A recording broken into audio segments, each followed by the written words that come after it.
কেন হলো তোমরা? সবাই খুব ভালো আছো, সবাই খুব সুন্দর একটা সময় কাটতেছে। আচ্ছা, তো আজকে হচ্ছে আমরা পড়বো হচ্ছে স্প্রেডশিট, ঠিক আছে? আচ্ছা, তো স্প্রেডশিটে কি করে? হিসাব নিকাশ করে, সহজ কথায়। আমরা যে আগে ওয়ার্ড পড়ছি, ওয়ার্ডে হচ্ছে তোমার লেখালেখি করে, আর এখানে কি করে? হিসাব নিকাশ করে। যে আমরা হচ্ছে হিসাব নিকাশ করার জন্য বিভিন্ন স্প্রেডশিট সফটওয়্যার ব্যবহার করে থাকি। এন্ড আমরা হচ্ছে এখন যেটা পড়বো সেটা হলো মাইক্রোসফট এক্সেলটা পড়বো। এবং হচ্ছে তোমার এই যে এই এক্সেলটা কিন্তু খুবই কাজের, হ্যাঁ, খুবই কাজের। আচ্ছা, তো এখানে কি হয়? এখানে হচ্ছে ওই যে আমাদের হচ্ছে বিভিন্ন সংখ্যা বা বিভিন্ন উপাত্ত নিয়ে হিসাব নিকাশ করা যায়। যে কোনো ধরনের হিসাব নিকাশ করা অনেক ইজি, এবং কলাম এবং সারি যেহেতু থাকে, এই কারণে হচ্ছে একদম শ্রেণী শ্রেণী আকারে হচ্ছে এদেরকে সাজায় রাখা যায়, এবং এটা কিন্তু নান্দনিক হয়, দেখতে সুন্দর, এবং হিসাবটা বোঝাও ইজি হয়, হ্যাঁ। এবং আমি বিভিন্ন সূত্র ব্যবহার করতে পারি। কিভাবে সূত্র ব্যবহার করতে হয় ওইটা হচ্ছে আমি দেখাবো। এছাড়া হচ্ছে যে আমি তোমার হচ্ছে সূত্র ব্যবহার করতে পারি, বিভিন্ন ফাংশনেও সূত্র ইউজ করতে পারি, গ্রাফ চার্ট ইউজ করতে পারি, ঠিক আছে? অনেক বড় বড় হিসাব নিকাশ, অনেক বড় বড় যোগ বিয়োগ খুব ইজিলি করা যায়। ওকে, এন্ড কোথায় ব্যবহার করা হয়? যে কোনো ধরনের গাণিতিক ক্যালকুলেশন, সেটা টাকা পয়সা হোক, বেতন হোক, আয়কর হোক, ভোট গণনা হোক, বা হচ্ছে তোমার শিক্ষিত ফলাফল বিশ্লেষণ হোক, বা যে কোনো গাণিতিক ক্যালকুলেশনে আমি স্প্রেডশিটটা ব্যবহার করতে পারবো। আচ্ছা, ঠিক আছে। তো স্প্রেডশিটে হচ্ছে কিভাবে গুণ করে, এই যে তোমাকে হচ্ছে ধরো যে দেওয়া আছে যে a1 ইন্টু b1 করলেও গুণ হবে, এরপর হচ্ছে a1 টু c1 করলেও গুণ হবে। এখানে ধরো আমি এই লেখাগুলো লিখে রাখছি হচ্ছে তোমার হচ্ছে জাস্ট বোঝার জন্য আর কি, মানে পরীক্ষাকে রিভিশন ম্যাটেরিয়াল হিসেবে, হ্যাঁ। তো আমরা হচ্ছে ডিরেক্ট প্র্যাকটিক্যালি গিয়ে দেখবো এগুলো হচ্ছে এখানে বললে ভালো বুঝবা না। তাও হচ্ছে একটু দেখে রাখো যে আমি a1 এবং b1, এখন a1 কি b1 কি হচ্ছে আমি ইসিকে দেখাচ্ছি, ওয়ার্ডে তোমার হচ্ছে এক্সেল কে দেখাচ্ছি। তো ধরো যে তুমি হচ্ছে দুইটা সারির মধ্যে দুটো সংখ্যা আছে, দুটো সংখ্যা গুণ করবা, তাহলে জাস্ট নরমাল গুণ চিহ্ন দিয়ে গুণ করতে পারো, অথবা তুমি যদি চাও তাহলে ইজ ইকুয়াল টু প্রোডাক্ট এটা লিখে একটা হচ্ছে ফার্স্ট ব্র্যাকেট দিয়ে তুমি হচ্ছে যে যেই সেলের সংখ্যাগুলো আছে ওই সেল নাম্বার লিখেও কি করতে পারো? গুণ করতে পারো। আমি যা বলছি তোমরা কেউ কিছুই বুঝো নাই, প্র্যাকটিক্যাল দেখে বুঝবা, ঠিক আছে? আচ্ছা, এরপর ভাগ করা সেম, এই যে এই চিহ্ন দিয়ে করলেই হয়ে যাবে। a1 মানে একটা সংখ্যা, b1 একটা সংখ্যা, এটাকে ভাগ করলেই হয়ে যাবে। এখন a1 b1 মানে হচ্ছে বোঝায় কোন একটা নির্দিষ্ট সেলে অবস্থান করা সংখ্যা, সেল, এবং a1 b1 দেখলে সেল নাম্বার বোঝায়। এখন a1 b1 মানে কি, ওইটা হচ্ছে আমি স্পেশালি কে দেখাচ্ছি। আচ্ছা, এরপর তো স্যার ওই যে আমার শতকরা নির্ণয় কেমনে করে, এই যে এভাবে শতকরা নির্ণয় করে। শতকরা নির্ণয়টা এভাবে কেন আসলো এটা আমি একটু পরে বলতেছি। শতকরা নির্ণয় এভাবে কেন আসলো একটু পরে বলতেছি, হ্যাঁ, ওই যে স্প্রেডশিটে গিয়ে। আচ্ছা, এখানে একটা অঙ্ক দেওয়া আছে তোমাদের বইয়ে কাজে, ওই অঙ্কটা সলভ করে দেওয়া আছে এখানে, ঠিক আছে? আচ্ছা, তো এখন কথা হলো এইখানে যদিও দ্যাট সিট দিছে, আমি তোমাকে দ্যাট সিট দিব না, আমি তো হচ্ছে এখন তোমাকে ইয়া করবো, যেটা কি বলে যে আমরা তো এখন যাবো হচ্ছে তোমার এক্সেলে। আচ্ছা, তো কি করবা? এই যে সুন্দর করে এখানে সার্চ দিবা। তো ধরো যে এক্সেল, তুমি হচ্ছে আমার তো এখানে এক্সেল আছে, তুমি এক্সেল লিখে সার্চ দিলে হবে, গেলাম এক্সেলে গেলাম। আচ্ছা, তো কি নেবো? ব্ল্যাঙ্ক ডকুমেন্ট নিবো, এই যে ব্ল্যাঙ্ক ডকুমেন্ট। তো এই দেখছো এক্সেলটা দেখতে হচ্ছে এরকম হবে। আচ্ছা, তো এখন যারা যারা ফোনে আছো ওদের দিতে প্রবলেম হবে, এই কারণে আমি একটু জুম করতেছি। এই দেখো, একটু জুম করে দিই, হ্যাঁ, এখন ঠিক আছে, একটু জুম করে দিছি, এখন মনে হয় একটু দেখাটা ইজি না। আচ্ছা, তো তুমি স্প্রেডশিট তাহলে দেখবা কলাম গুলোকে কি বলা হয়, দেখো কলাম গুলো হচ্ছে A B C D E F G H I J K, এভাবে হচ্ছে কলাম গুলোকে কি করা আছে? মার্কিং করা আছে। কলাম গুলোকে এভাবে মার্কিং করা আছে। আর সারিগুলোকে দেখো কি দিয়ে মার্কিং করা আছে? 1 2 3 4 5 6 7 8 9 10, এগুলা হচ্ছে মার্কিং করা আছে সারিকে। তো এই দেখো 1 2 3 4 5 এগুলো হচ্ছে সারি, আর এই যে এ বি সি ডি এফ এগুলো কি? এগুলো হচ্ছে কলাম, হ্যাঁ। আচ্ছা, গ্রেট, ভালো কথা, কোনো সমস্যা নেই। এখন তোমার এই যে আমাদের ভাই একটাকে দেখছি a1 b1 c1 d1, এগুলা কি আসলে? তো মনে রাখবা আমরা হচ্ছে একটা সেল নাম্বার কেমনে দেই, সেল নাম্বার আমাদের দেওয়ার সিস্টেমটা হচ্ছে ফিক্স। সেটা হলো আমরা প্রথমে কি লিখি তা তোমাকে লিখে দেই। আমরা সব সময় প্রথমে দিব কলাম। কি দিব? আমরা প্রথমে দিব কলাম, এরপর কি দিব? এরপর দিব সারি। এরপর কি দিব? এরপর দিব সারি। ধরো এই যে আমি এই সেল নিয়ে আমি এই সেলের নামই তোমার নাম দিয়ে চাই এই সেলের, ঠিক আছে? তো দেখো তো এটা কোন কলাম? C column. এটা কোন সারি? 3 নাম্বার সারি, সো C3। তাহলে আমি এই কলাম নিতে চাই, মানে এই সেলটা নিতে চাই, এই সেল। এটা কোন কলাম? B column. কোন সারি? 6 নম্বর সারি B6। তো B6 মানে হচ্ছে এই তুমি যদি কোন জায়গায় B6 ইউজ করো তার মানে হচ্ছে এই যে এই সেলে থাকা নাম্বারটা তুমি ইউজ করবা। এই B6 মানে বোঝায় সেল নাম্বার, এন্ড আমরা ব্যবহার করি ওই সেলের মধ্যে থাকা কোন একটা সংখ্যা, বুঝছো? ধরো আমি তোমাকে বলি যে এটা কি হবে, এখন তোমরাই বলো। তোমাদের একটা হোমওয়ার্ক দিলাম, তোমরা হচ্ছে এই যে কমেন্ট করে আমাকে জানাবা, এই যে এইখানে যেটা আছে আর হচ্ছে তোমার কি হবে, যেটা কি বলে যে সেল নাম্বার কত হবে, এই যে যেটা আঁকছি সেল নাম্বার কত হবে এটা হচ্ছে আমাকে কমেন্ট করে জানাবা তোমরা। আচ্ছা ঠিক আছে, তো গেল এইটুকু বুঝতে, তো আশা করি কারো কোনো সমস্যা নাই। হ্যাঁ আচ্ছা, তো এখন আসল কাজে আসি, যোগ বিয়োগ গুণ ভাগে আসি।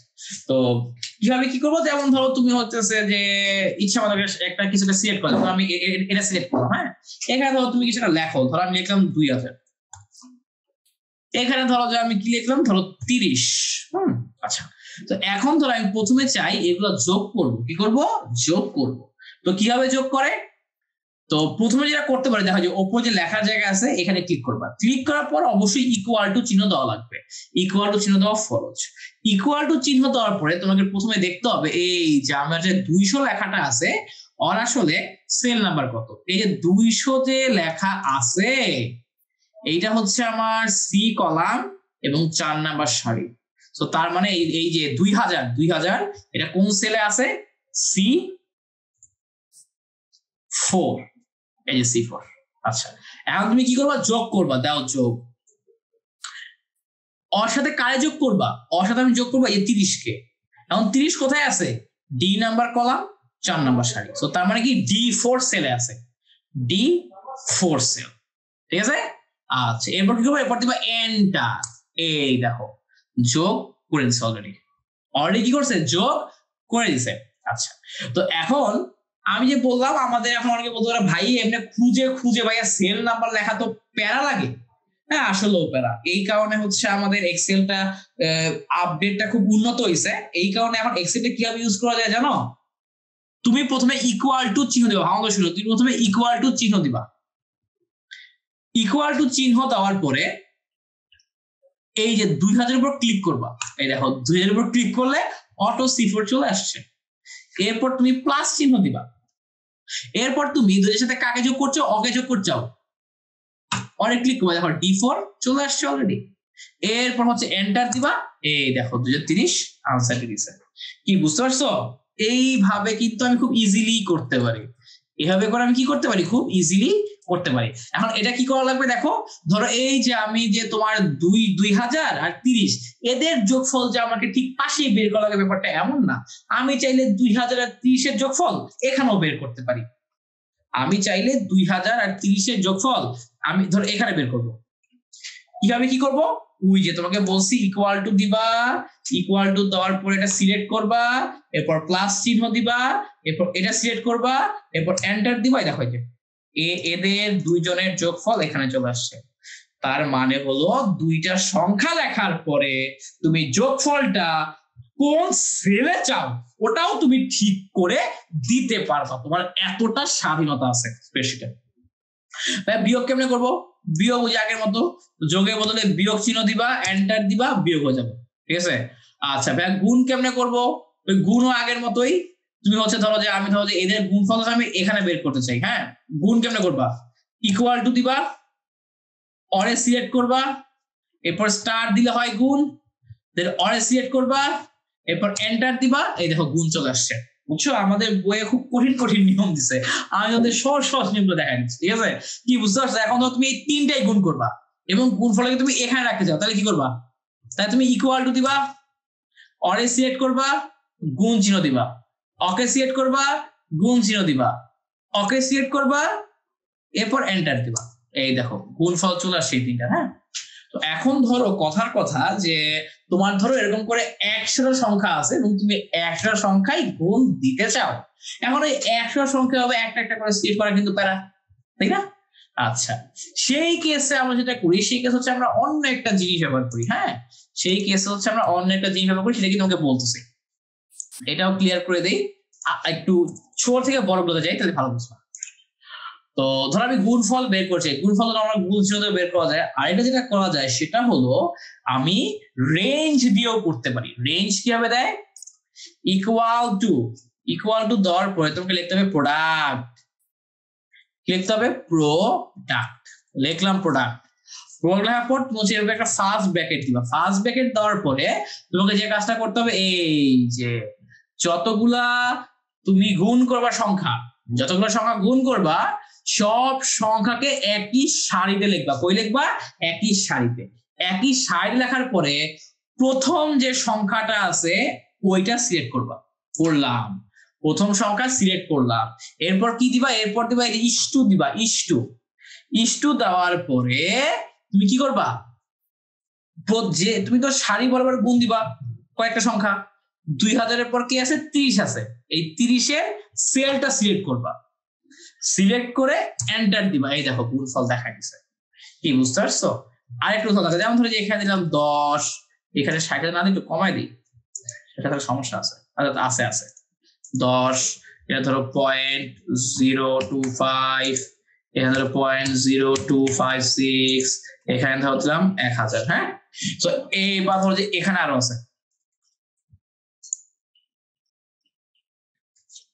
তো এখানে ধরো অনেকগুলো সংখ্যা আছে। এখন এই সংখ্যাগুলো ধরো আমি কই চাই? এই যে এদের গুণফল ধরো আমি চাই এখানে। তাহলে কি করবো জানো? তাহলে আমি যা করবো সেটা হলো ইজ ইকুয়াল টু প্রোডাক্ট, লিখলাম। এরপর ফার্স্ট ব্র্যাকেট দিলাম। এরপর আমি তোমাদের যতগুলো সংখ্যায় গুণ করবো সবগুলোকে এক সারি বরাবর রাখবো। হ্যাঁ, তো প্রথমে স্যার একদম প্রথমটাকে সিলেক্ট করবো, প্রথম সেলকে সিলেক্ট করলাম। এরপর কি দিলাম? ইস্টু দিলাম।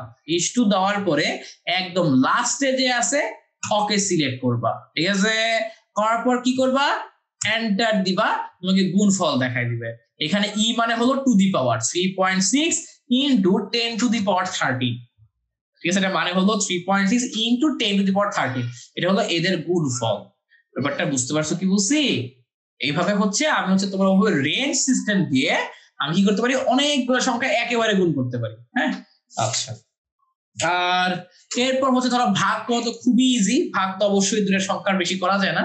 যেমন ধরো তোমার কাছে আছে 1000, তুমি 1000 কে ধরো 15 দিয়ে ভাগ দিবা। হ্যাঁ, তো কি করবা? ধরো আমি এই যে এদের ভাগফল ধরো এই যে ধরো এই সেলে চাই, কথা এদের ভাগফল আমি এই সেলে চাই। কি করতে হবে? দিতে হবে ইকুয়াল টু দেওয়ার পর তোমার হচ্ছে ভাজ্য সিলেক্ট করব। এরপর দেবো ভাগ চিহ্ন, এই যে এটা এই স্ল্যাশ দিবা। ঠিক আছে, তো হচ্ছে যে আমি ব্যাকওয়ার্ড স্ল্যাশ দিলাম। এরপর হচ্ছে ভাজককে ভাজক 15, ভাজককে সিলেক্ট করো, ক্লিক করে সিলেক্ট হয়ে যাবে। করলাম, এরপর এন্টার দাও। এই যে 1000 কে 15 দিয়ে ভাগ করলে 66.67 থাকে। ঠিক আছে, সব ভাগ করাটা শিখে গেলাম, গুণ করাটা শিখে গেলাম, যোগ করাটা শিখে গেলাম, বিয়োগ করাটা শিখে গেলাম। আচ্ছা, এখন যেটা দেখেন সেটা শতকরা। আচ্ছা, তো এখন আমি তোমাকে বলি যে তুমি আমাকে বলো তো যে 200 টাকার 15% কত হয়? 200 টাকার 15% কত হয়? হ্যাঁ, আচ্ছা, এটা সামনে একটু বুঝায় বলি, না বুঝায় বললে কিন্তু বুঝবো না। এটা না বুঝায় বললে তোমরা বুঝতে পারবো না। ধরো এই যে আমি তোমাকে বললাম যে এখানে লিখে দেখাই যে ধরো যে 2000 টাকার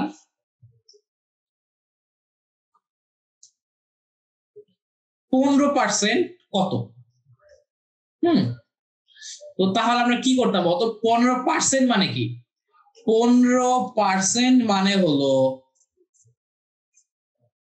100 টাকার মধ্যে 15 টাকা। তোমরা সবাই জানো, বা যারা একটু অঙ্কটা বোঝার চেষ্টা করো। 100 টাকার মধ্যে 15 টাকা, একটু ওহিটুটা করে নেই। এরপর কি বলতা? সুতরাং 1 টাকার মধ্যে কত? 1 টাকার মধ্যে হচ্ছে 15 ডিভাইডেড বাই 100 টাকা। তাহলে আমার 2000 টাকার মধ্যে 15% বলতে বোঝায় 15 ডিভাইডেড বাই 100 ইনটু 2000। এভাবে করে তুমি যদি ক্যালকুলেশন করে বাইর করতা তাহলে আমার কি আসতো? 300 চলে আসতো। কি চলে আসতো? আমার 300 চলে আসে। যদি আমার ক্যালকুলেশনে ভুল না হয়, ক্যালকুলেশনে ভুল হলে মাফ করে দিও। এটা তো 300 টাকা। আচ্ছা, তো বের করলাম কিভাবে? অ্যাকচুয়ালি 15/100 ইন্টু 2000, তাই না? মানে আমি 2000 এর সাথে গুণ দিছি, কাকে গুণ দিছি? 15/100 কে গুণ দিছি। এই 15/100 লেখা যে কথা, 15% লেখা একই কথা। তার কারণ 15% মানে বোঝায় তোমার 100-র মধ্যে 15% মানে বোঝায় 100-র মধ্যে 15। কি বুঝতে পারছো? এই যে 15%।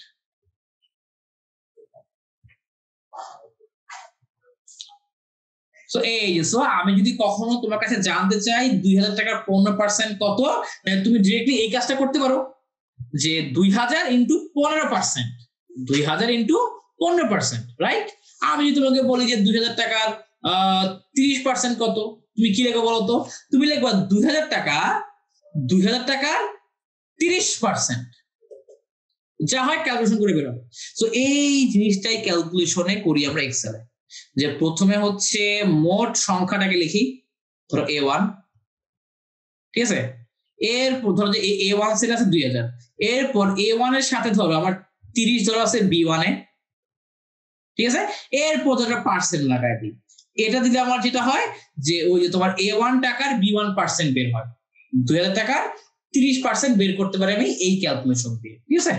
আচ্ছা, তো চলো আমি কয়েকটা করে দেখাই, করে দেখালে ব্যাপারটা একদম পানির মতো ক্লিয়ার হয়ে যাবে তোমাদের কাছে। যেমন ধরো যে এখানে দেখাই, হ্যাঁ, ধরো এখানে ধরো আমি লিখলাম 2000, এখানে ধরো আমি লিখি 30, হ্যাঁ। এখন ধরো আমি এই সেলে ধরো আমি হচ্ছে বের করতে চাই 2000 টাকার 30% কত সেটা। তো কেমনে করবো? এই যে স্যার ইকুয়াল টু, হ্যাঁ, ইকুয়াল টু দিবা, এরপর কি দিবা? এরপর হচ্ছে এই সেলটা সেট করবো। আমি আগেই বলছি তোমার কলাম কত, সারি কত, এগুলো দেখে C14 লেখার কোনো দরকার নেই, এখানে ক্লিক করলে অটো C14 চলে আসবে, হ্যাঁ। আচ্ছা, C14 এরপর ইনটু 2000 এর কত পার্সেন্ট বের করতে চাই? 30% বের করতে চাই, তো 30 এর উপর ক্লিক করো, তোমার 2000 টাকার 30%, হ্যাঁ। এবং পার্সেন্ট বের করলে কি করতে হবে? একটা পার্সেন্ট সাইন দেওয়া লাগবে, এই যে শিফট চেপে 5 চাপবা, তাইলে পার্সেন্ট চলে আসবে। কি বুঝতে পারছো? এখন কি করবা? এই যে এখন হচ্ছে এন্টার দাও, দেখছো 2000 টাকার 30% হলো তোমার কত টাকা? 600 টাকা। 2000 টাকার 30% কত? 600 টাকা। তো এভাবে করে আমি কি করতে পারি? শতকরার ক্যালকুলেশন করতে পারি। এভাবে করে আমি শতকরার ক্যালকুলেশন করতে পারি। তোমাকে পরীক্ষায় আসবে যে হচ্ছে যে তোমার এই পার্সেন্ট চিহ্নটা কিভাবে দেয়, পার্সেন্ট চিহ্ন কিভাবে দেয় ভাই, কিন্তু বলে দিছি পার্সেন্ট চিহ্ন দেয় হচ্ছে শিফট চেপে 5, শিফট কি চেপে 5 দিলেই তোমার কি চলে আসে? পার্সেন্টটা চলে আসে, ঠিক আছে? আচ্ছা, তো এই হলো স্যার ব্যাপারটা, ঠিক আছে? তো এইভাবে করে আমি কি করতে হবে? আবার ধরো যে তোমাদের আমাদের যে মেইন যে প্রবলেম দেওয়া ছিল, যে ধরো যে মিস্টার চৌধুরীর মাসিক বেতন 16,500 টাকা, তিনি 55% হারে বাড়ি ভাড়া ভাতা পায়। এটা হচ্ছে সব সরকারি চাকরিজীবীরাই তোমার বেতন যত তার সাধারণত 50% বা 55% কি পায়? তোমার হচ্ছে বাড়ি ভাড়া পায়, বুঝছো? তো এখন তোমার এই যে তাহলে আমরা ওটাই করি স্যার। ধরো যে আমাকে হচ্ছে 16,500 টাকা, হ্যাঁ, এই যে আমাদের হচ্ছে তোমার মিস্টার চৌধুরীর মাসিক মূল বেতন 16,500 টাকা। তো 16,500 টাকা সে 55% হারে কি পায়? 55% হারে হচ্ছে সে বাড়ি ভাড়া পায়। তো তাহলে অ্যাকচুয়ালি তার অ্যাকচুয়াল বাড়ি ভাড়া কত? আমি এখন বের করতে চাই তার অ্যাকচুয়াল বাড়ি ভাড়া কত। তো তাহলে বলতো তোমার হচ্ছে যে 16,500 এর 55% কিভাবে বের করবা? অলরেডি বুঝে গেছো, ইকুয়াল টু চিহ্ন দিব, এরপর হচ্ছে 16,500 সিলেক্ট করব, এরপরে গুণ চিহ্ন দিব, এরপর হচ্ছে 55%, তো 55 সিলেক্ট করব। আমরা যদি 55%, 55 পর শিফট আর 5 চেপে পার্সেন্ট চিহ্ন দিব, এরপর এন্টার দিব। এই যে 9,075 টাকা বাড়ি ভাড়া পায়, বুঝছো? 16,500 50% মানে কি? 9,075 টাকা। স্যার বুঝা গেছে কি বলছি? এই হলো কাহিনী, হ্যাঁ। আচ্ছা, গ্রেট। তো এইটুকু গেল। এরপর দেখো কি আছে, যে আচ্ছা মানে হচ্ছে যে 16,500 টাকা পাইছে, দেন হচ্ছে 9,085 টাকা হচ্ছে সে কি পায়? 9,085 টাকা কি পায়? সে হচ্ছে বাড়ি ভাড়া পায়। এরপর কি পায়? ধরো যে তোমার সে পায় হচ্ছে 700 টাকা চিকিৎসা ভাতা। তো ধরো আমি এখানে লিখলাম 700 টাকা, এখানে আমি লিখলাম 700 টাকা চিকিৎসা ভাতা পায়, ঠিক আছে? আচ্ছা, আরো কি হয়?